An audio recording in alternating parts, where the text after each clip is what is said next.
America సహా Europe దేశాలు భారత్ చైనాపై తలపెట్టిన సెకండరీ శాంక్షన్స్ పట్ల రష్యా అధ్యక్షుడు వ్లాదిమిర్ పుతిన్ ఘాటుగా స్పందించారు. ఇవి వలసవాద ఆలోచనా ధోరణిని ప్రతిబింబిస్తున్నాయని, ప్రపంచ దేశాలపై దుష్ప్రభావాన్ని చూపుతాయని అన్నారు. ఉక్రెయిన్ను సాకుగా చూపిస్తూ రష్యా భారత్, చైనా వంటి దేశాలపై ఆంక్షలు విధించాలనుకోవడం మూర్ఖత్వం అంటోందని వ్యాఖ్యానించారు.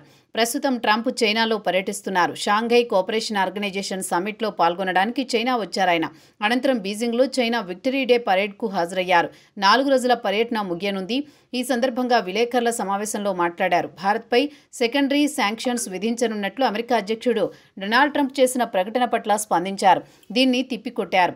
భారత్ లాంటి దేశంలో దాదాపు 1.5 బిలియన్ల మంది ప్రజలు ఉన్నారని, రష్యా వంటి శక్తివంతమైన ఆర్థిక వ్యవస్థలు ఇక్కడ కొనసాగుతున్నాయని అన్నారు.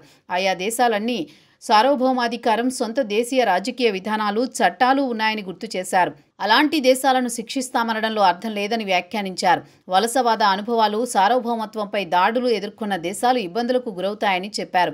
వలసవాద యుగం ఎప్పుడో ముగిసిపోయిందని, మిత్ర, భాగస్వామ్య దేశాలతో మాట్లాడేటప్పుడు ఆ పదాన్ని ఎటువంటి పరిస్థితుల్లోనూ ఉపయోగించకూడదనే విషయాన్ని అమెరికా, ఇతర యూరప్ దేశాలు గ్రహించాలని పుతిన్ సూచించారు.